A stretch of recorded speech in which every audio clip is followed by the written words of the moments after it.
today's our topic of discussion is step by step process of purchasing a property. Means कि whenever you are planning to purchase a property, तो right from day one किस process को आपको follow करना है या कौन कौन से स्टेप्स आपको लेने हैं जिससे कि आपका जो प्रॉपर्टी परचेज का जो प्रोसेस है वो पूरा स्मूथ रहे एंड फ्यूचर में आपको कोई भी रिग्रेट ना हो या आपसे कोई भी मिस्टेक या गलती ना हो जाए. So let's start. सो जो पहला पॉइंट है हमारा वो ये है कि get to know your home loan eligibility. ये काफ़ी इंपॉर्टेंट पॉइंट है.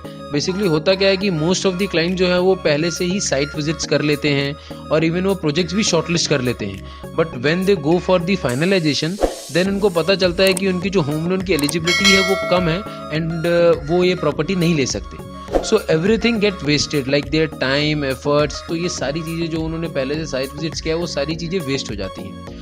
तो इसके लिए आप पहले से ही अपनी होम लोन की एलिजिबिलिटी पता कर लें.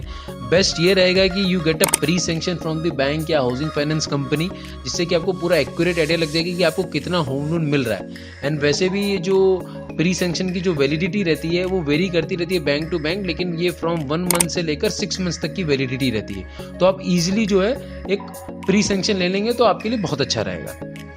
Now the second part is how much own contribution you would do. Means कि जब भी आप कोई भी पर्टिकुलर प्रॉपर्टी को परचेज कर रहे हैं तो उसके लिए आप अपनी तरफ से कितना इन्वेस्ट करना चाह रहे हैं. How much you want to invest from your own pocket.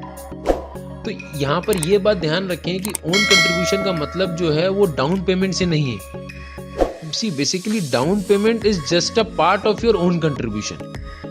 What is own contribution?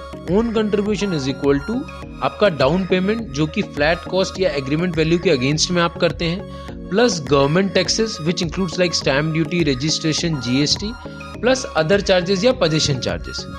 So let's suppose कि अगर आपने कोई 1 CR की प्रॉपर्टी आपको पसंद आई जिसका फ्लैट कॉस्ट 1 CR का है और ऑल इंक्लूसिव प्राइसिंग जो है उसका आप मान के चलिए 120 तक जा रहा है. ठीक है, तो अब बेसिकली क्या होता है, जो बैंक जो फंडिंग करती हैं वो 80% फंडिंग करती है अगेंस्ट एग्रीमेंट वैल्यू, लेकिन इन सम केसेस 90% भी कर देती हैं. तो अगर हम 90% की फंडिंग पकड़ते हैं तो इसमें आपको OCR कितना लगेगा? आपका 10% down payment which will come down to 10 lakh rupees, plus government taxes based upon the Maharashtra अगर मैं बताऊं तो 17% will be the government taxes, तो 17 lakh rupees will be the government taxes, plus 3 lakh rupees भी कंसीडर करें आप पोजीशन चार्जेस हैं. तो all together your own contribution requirement will be 30 lakh rupees. तो इसके लिए मैं बताया कि ओन कंट्रीब्यूशन काफ़ी इंपॉर्टेंट चीज़ है जो कि आपको पहले से डिसाइड करना पड़ेगा कि हाँ आप अगर प्रॉपर्टी परचेस करना चाह रहे हैं तो आप कितना अपनी तरफ से इन्वेस्ट कर रहे हैं. Now the third point is when do you want to take the possession of the property. तो इसमें आपको क्या करना है, आपको ये डिसाइड करना है कि whether you want a ready to move in property और आप अंडर कंस्ट्रक्शन प्रॉपर्टी देख रहे हैं, आपको न्यू लॉन्च चलेगा 4 से 5 साल का आप टाइम फ्रेम लेके चल रहे हैं. तो ये जो डिसीजन है वो काफ़ी फैक्टर्स पे डिपेंड करता है कि आप रेंट पे रह रहे हैं अभी, कि आपका खुद का घर है या आप सिर्फ एक इन्वेस्टमेंट पॉइंट ऑफ व्यू से देखना आप चाह रहे हैं.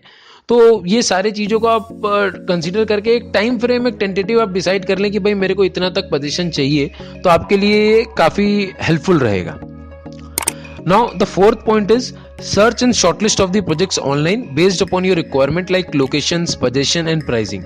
नाउ अभी आपका प्राइसिंग, आपने बजट अपना आपको पता लग गया कि मेरा आपका इतना बजट है, आपने पोजीशन एक टेंटेटिव डिसाइड कर लिया है, लोकेशन आप ऑलरेडी एक कंसीडर करते हैं बेस्ड अपॉन अपने पैरामीटर्स को रखते हुए कि भाई मेरे को ये लोकेलिटीज़ में चाहिए. तो ये तीनों पैरामीटर को कंसीडर करते हुए आप ऑनलाइन अपना सर्च करिए, ऑनलाइन में आप थोड़ा सा अपना टाइम दीजिए और एक लोकेलिटी में कम से कम 3 to 5 प्रोजेक्ट्स आप शॉर्टलिस्ट करके रखिए जिनको आपको विजिट करना पड़ेगा.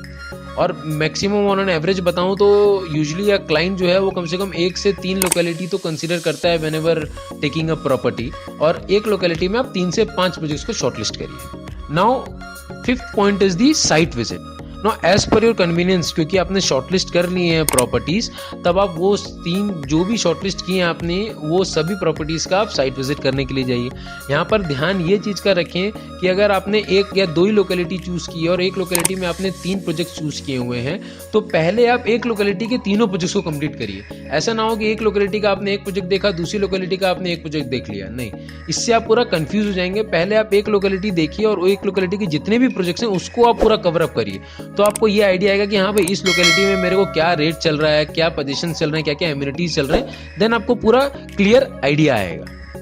Now comes the 6th point and the most tough point कि चूजिंग द बेस्ट वन. ना अब आपने विजिट कर लिए, साइट विजिट्स कर लिए, आपने 6-7 प्रोजेक्ट्स देखे और उसमें से आपने 2 से 3 प्रोजेक्ट जो है शॉर्टलिस्ट किए। अब आपको ये समझ में नहीं आ रहा है कि भाई इसके लिए मेरे लिए बेस्ट कौन सा होगा। तो सबसे पहले तो मैं आपको ये बता दूं कि कोई भी प्रोजेक्ट आप चूज करेंगे तो उसमें आपको सारी रिक्वायरमेंट्स नहीं मिलेंगी, ऐसे सारी जो आपकी इच्छाएं वो पूरी नहीं हो सकती। तो अभी देखिए, जो मोस्ट इंपॉर्टेंट 6 पैरामीटर्स होते हैं प्रॉपर्टी परचेज करने के, वो मैं आपको बताता हूँ। फर्स्ट हो जाता है आपको मोस्ट इंपॉर्टेंट जो हो जाता है वो आपका हो जाता है प्राइसिंग। सेकेंड आपका मोस्ट इंपॉर्टेंट हो जाता है आपका एरिया, कारपेट एरिया। थर्ड आपका मोस्ट इंपॉर्टेंट हो जाता है लोकेशन या कनेक्टिविटी। फोर्थ आपका हो जाता है पोजीशन।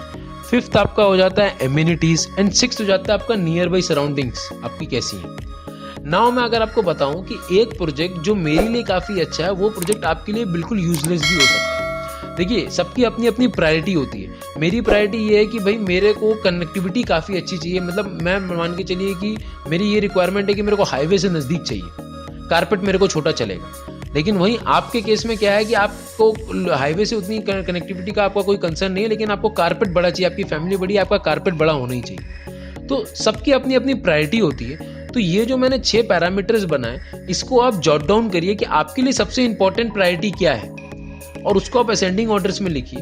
एंड देन जो भी आपने 2 से 3 प्रोजेक्ट को शॉर्टलिस्ट किया है वो तीनों प्रोजेक्ट्स को आप इसे कंपेयर करिए, और जो प्रोजेक्ट आपका ये असेंडिंग ऑर्डर में सारी प्रायोरिटीज को फुलफिल कर रहा है वही प्रोजेक्ट आपके लिए बेस्ट है। सो ये जो मैंने आपको 6 पॉइंट्स बताए, अगर आप इसको completely step by step follow करेंगे तो आपका जो प्रॉपर्टी परचेज का जो पूरा प्रोसेस है वो एकदम स्मूथ रहेगा और एकदम आप बेस्ट प्रॉपर्टी आप चूज कर पाएंगे। नाउ मैं एक और बात बताना चाह रहा हूँ कि मोस्ट ऑफ द क्लाइंट्स को क्या लगता है कि अब प्रॉपर्टी फाइनलाइज कर दी, टोकन दे दिया तो नाउ इट्स डन, लेकिन ऐसा नहीं है। अभी तक सिर्फ 50% काम ही हुआ है एंड 50% काम जो है वो बाकी है, and which is also as much as important कि जो आपने प्रॉपर्टी फाइनलाइज करने के लिए किया है कि जब आप टोकन दे देते हैं उसके बाद की स्टेप्स को क्लियर और स्मूथ से करना। Any property related help, please contact us. Thank you.